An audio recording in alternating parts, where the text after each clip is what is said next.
What is going on, YouTube? So I wanted to probably come back with my last video of the day today. Doing my first edition of my NBA mock draft. Usually jump on that a lot quicker if I'm doing videos on a regular basis, but just given the hiatus, the lengthy hiatus, and covering the Chicago Bulls, I've been studying the NBA draft a lot, watching a good bit of film, just figuring out who's the right fit with who could trade with who, especially since the lottery happened here about 2 months ago. So I'm only doing the lottery on this, the top 14 picks. As we get a little bit closer, kind of post combine time for the NBA draft, then I'll probably do a full first round. I don't know about second round. That one becomes a little bit hazier. But anyway, I'm going to go ahead and start with the number 1 overall pick. I have the Minnesota Timberwolves taking the former Georgia Bulldogs. 6'5" shooting guard, Anthony Edwards. Edwards had his ups and downs at Georgia. That's for sure. I think he would be the clear-cut top prospect in this draft class if he didn't have so many ups and downs just in terms of defensive efforts, outside shooting, turning the ball over. Defensive effort and kind of shot selection, shot efficiency are going to be some of the biggest question marks for him heading into the NBA. Talent level, physical tools, playmaking ability, all that for him is pretty unquestioned. So if he can just land in the right situation, I think it would be great for him. The Timberwolves seem like a good fit. He could be paired next to D'Lo, Karl Anthony Towns, and work in a more proficient starting five. Just hopefully the Timberwolves can develop him well. Number 2, the Golden State Warriors. I think out of the top 5 picks, they're the most likely to trade down or just trade out of the first round completely. They have also probably by far the most talented roster in the top 5, but that's well known at this point. I have them taking James Wiseman, center out of Memphis. I think out of the top 3, if they're looking to actually keep that pick and draft a player that can help them win to an even greater degree next season, I think Wiseman's the way to go. Edwards, LaMelo Ball, Killian Hayes, I'm thinking of the other more developmental guards in this class. Even like Obi Toppin, Onyenko Kongo from USC, all those guys, they might not have kind of the same ceiling or the same skill set right out of the gates that James Wiseman would bring for the Warriors. You're working off a limited set of film for Wiseman. I think he only played in 3 games at Memphis. Didn't have a whole lot of actual highlights or film since then. So you have that question mark for sure. But you have some level of question marks for every player in this class just because you didn't have a traditional draft scouting process. Number 3, the Charlotte Hornets, also the luckiest team out of the top 8 picks in the lottery in terms of how far they slid up. I have them taking LaMelo Ball. I think it's interesting to see how the Charlotte Hornets could go in this class because they don't really have anyone that's like, okay, this is a franchise player they can build around, but Devontae Graham might be the closest player to that. But if they have a chance to get kind of that franchise-changing talent, because I do think LaMelo Ball has the highest ceiling of any prospect in this class, it makes sense for them to go ahead and snag him. Again, LaMelo Ball, I believe, only played in about a dozen seasons with the Illawarra Hawks in the NBL in Australia before he had to come back to the United States rehabbing from a lower body injury. So again, working off limited film there.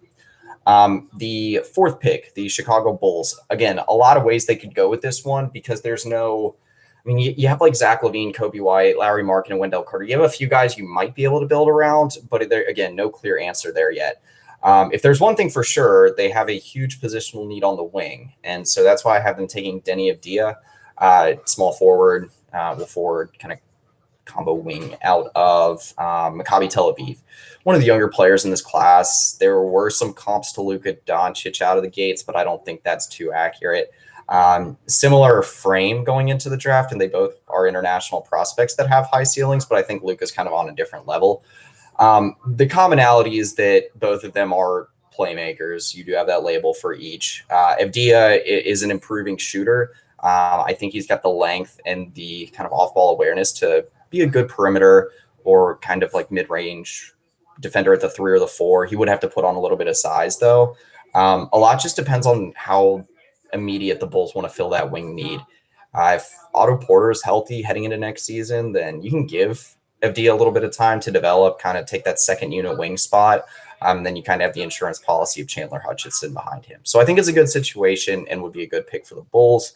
And number 5, the Cleveland Cavaliers. I have them taking Obi Toppin, the forward out of Dayton, and also one of the best players in the country statistically this year or last season in college hoops. Toppin definitely had a breakthrough season. It's a shame that we didn't get to see Dayton. That was one of the teams that was really sad to see their run in short as the COVID-19 pandemic canceled out college hoops just ahead of Selection Sunday in the midst of a lot of conference tournaments, all that stuff. It makes sense for the Cavaliers to go with Toppin, I think. I want to say that the Cavaliers will probably only keep one of 2 of their veteran free agent big men. At least their big names heading into this cycle of free agency. Tristan Thompson and Andre Drummond are both hitting the open market. It would make sense for the Cavs to only keep one of them. Hence, you could put someone like Obi Toppin in that building young core, kind of an underrated young core too with the Cavs, like Darius Garland, Colin Sexton. I really like Kevin Porter. So you can put Obi Toppin just kind of as a safe piece. That's a pretty versatile big. He was a good stretch shooter. Not the most athletic guy in the world, but good rebounder. He can hammer you down low. So there's a lot that he brings to the table. I think a high floor player that makes a lot of sense for the Cavs at number 5. At number 6, I have the Hawks taking Onyeka Okongwu from USC, freshman big man. Let me check on that just to be sure. But the Hawks need some help. I mean, if you could give them 3 picks in the lottery, they would take as much as they could get. They need more help around Trae Young.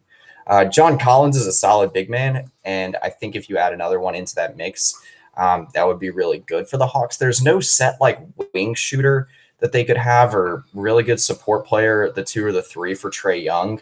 I think they should also still be patient, see how things play out with like DeAndre Hunter, Kevin Huerter, Cam Reddish, those guys. Again, high ceiling for the USC product. His stretch game might take some work. I mean, he was a freshman forward, so he only had 1 year at USC, and the shot started to improve down the stretch.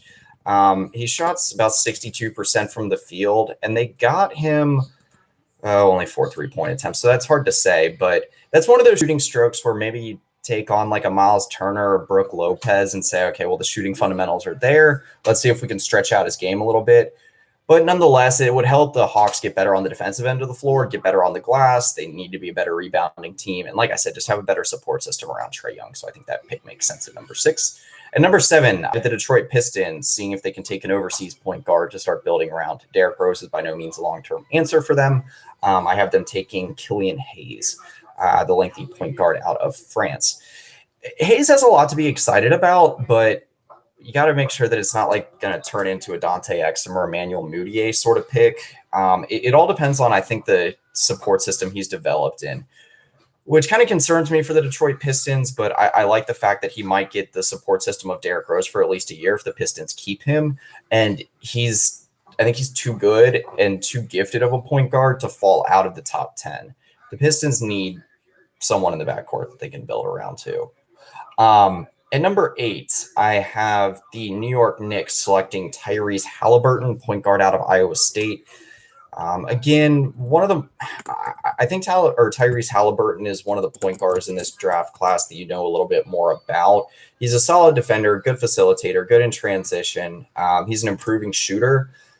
He did injure his hand near the midway point of Iowa State's Big 12 schedule last year, but he was having a pretty good breakthrough season, more than doubled his points per game, pretty much almost doubled every stat category just in per game stats. Like I said, a good shooter, ever improving spots, like from the corners, from the free throw line, a lot of positive signs in his game. Now, I don't think you really have to worry about the injury bug at all.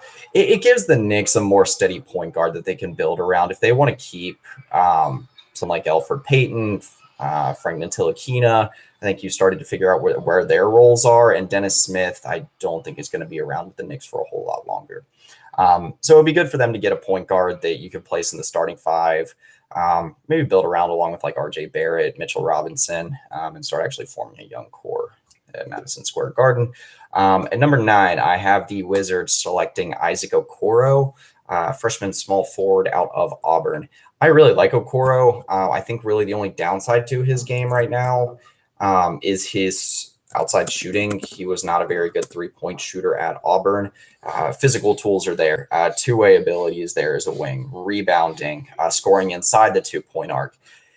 He gives the Wizards a really good wing that they could rely upon, I think. When you get John Wall back, Bradley Beal, you have a good player that you can establish a little bit of a bridge to the future there for. And it gives Beal and Wall something to be excited about. Isaac Okoro is also a prospect that probably should fall out of the top 10. So just in terms of positional need, along with picking best player available on the board, Wizards kind of get to knock out two birds with one stone. Number 10, the Phoenix Suns. A number of ways they could go here, but I have them trying to add some depth on the wing. I think they either have to do that or add depth in the front court. You still have Devin Booker as long as they're planning on keeping him around. Ricky Rubio's still signed down for, I believe, 2 more years. So I have them going with Patrick Williams, I believe sophomore forward, actually, out of Florida State. Make sure on that. Freshman forward out of Florida State. One of the more promising forwards, I think, in this class. He can play at the 3 or the 4. He's an improving shooter, really versatile offensive game inside the 2-point arc. Underrated facilitator with the ball in his hands. But overall, he's kind of got to work on his decision-making. 1 assist per 1.7 turnovers, never ideal. But again, he was a player that started to improve that mark as the season moved along. About a 46% shooter from the field, 33% from range. But again, that started to improve a little bit. His assist to turnover ratio has improved a slight bit in ACC play. But he's just a good 2-way forward. And I think that the Suns could kind of use a boost for that they could slot. If he looks good early in the season, maybe slot him into the starting 5 or like a 7th or 8th man role in the second unit. Also, these 2 Florida State wings or forwards, I think you could play, or I think you can interchange between these 2 draft picks here. Dog barking there. But at number 11, I have the Spurs taking Devin Vassell, shooting guard, wing. Also could play it. Could play the 2 or the 3 out of Florida State. I do think Vassell is the more polished of these 2 products. I think Patrick Williams is the more physically gifted of the 2. And definitely has a higher ceiling on defense. So, just given where each of these teams are, I think you could use the improved defense for the Suns. Whereas the Spurs really could use some outside shooting and just a good offensive or 2-way wing. Vassell shot about 50% from the field, 49%. About 42% from 3 for his career. He's a really good shooter. He is an improving defender. His defensive rating got better from year 1 to year 2 at Florida State. About 6'6", again, decent physical tools. No shooting guard or wing that's going to stick out insanely so in transition or explode past you off the perimeter. A decent athlete though. And again, the Spurs might have a very different looking team next year if they decide to part ways with Brent Forbes, DeMar DeRozan. Don't know how much longer LaMarcus Aldridge will be around. So I think the rebuild of the Spurs is starting to come around here soon, and Vassell would be kind of a solid bedrock to get around the later portions of the lottery. Number 12, Sacramento Kings. Again, any number of ways they could go depending on how the free agent market plays out for them. De'Aaron Fox is locked down beyond this offseason, so they've got that piece in place. Bogdan Bogdanovic is one of the higher profile restricted free agents, so I think a lot of their draft decision kind of hinges on what they do with Bogdanovic and how they're feeling about the health of Marvin Bagley. There's a lot of needs they could address, but I'm going to have them go with Tyrese Maxey, combo guard out of Kentucky. There's a lot of trouble right now with Buddy Hield just in terms of figuring out which role he belongs in. Buddy Hield had a tremendous 18-19 season and kind of took a step back last season as they were figuring out, okay, what do we do with his contract? Does he belong in the starting 5, 6 man? What do you do there? And again, if they're not hanging on to Buddy Hield or Bogdan Bogdanovic or both over the long haul, then you got to have another player that you can kind of develop and get going in that system. I think the combination of Maxey and Fox in the backcourt would be interesting to Kentucky. Just insanely twitchy, athletic playmakers, great scorers. Maxey would be an interesting fit there. I think he could give him a year or two to develop behind Fox and Hield or Bogdan, whoever that be. and you'd have a good future piece of that backcourt rotation. At number 13, I have the Pelicans going with Cole Anthony, point guard, kind of a volume scoring guard out of UNC. He was really hot coming out of the gates and kind of slowed down the stretch. UNC was not very good, at least by their usual standard. Did not look like they were going to be an NCAA tournament team. And Cole Anthony was by far their best scorer that they relied on. He's got some inefficiencies to his game. I'd like to think of him in a sense, just in terms of seal potential and what he showed at UNC. He's got some similarities to Kobe White of the Bulls. I think it's a little bit different. Kobe White's a little bit longer, has a different offensive game just in the sense that he relies a little bit more on transition, quickness, that step back shot, whereas Anthony's more traditional driver. He's not as much of a facilitator. The assist to turnover ratio is a little concerning. I think it was like 4 assists to about 3.5 turnovers per game, which for the guy that was playing at a true one, not very good. Injury issues that persisted too. I believe that goes a little bit back into high school for him. All of those combinations kind of are cons compared to just the pro of his insane talent. He was one of the top 5 prospects in the country coming into UNC. I think he's still a solid option for the Pelicans, just adding some scoring support off the bench behind Lonzo, JJ Redick. Not sure what they're going to do with Drew Holiday, but it kind of does bolster that backcourt rotation. And then to round out the lottery, number 14, again, there's a few big men that I was considering here, but I have the Boston Celtics selecting Jalen Smith, the sophomore power forward. Could play at the 5, but out of Maryland. This would really help the Celtics. They need help on both ends of the floor in the front court. Cantor might be a free agent this year. I don't know how much longer you're going to rely on Daniel Tice as your starting center. Like I said, they just need help there. And Jalen Smith is pretty polished. He's got a decent ways to go. So I think it's kind of a nice bridge there for the Celtics. And it'd be a nice fit. He's not going to command too high usage. He's a good rebounder, good fundamental low post scorer. And he is an improving shooter. He shot about 37% from 3. You could add him on the perimeter, put him down low. He's a very versatile fit for the Celtics alongside Jason Tatum, Jaylen Brown. If you want to run him at the 5, you can. I just think it would be a really nice pick there for the Celtics to round out the lottery. So that pretty much does it.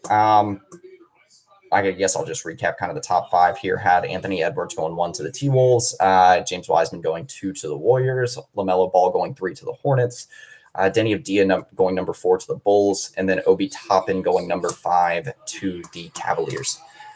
I'll try to get another one up, complete first round, at least before the NBA draft comes around again, as we start getting more clarity as to what maybe teams' plans are, especially how free agency shakes out. I believe it starts tomorrow evening around 6 o'clock Eastern, 5 o'clock Central. So that's pretty much it. See ya.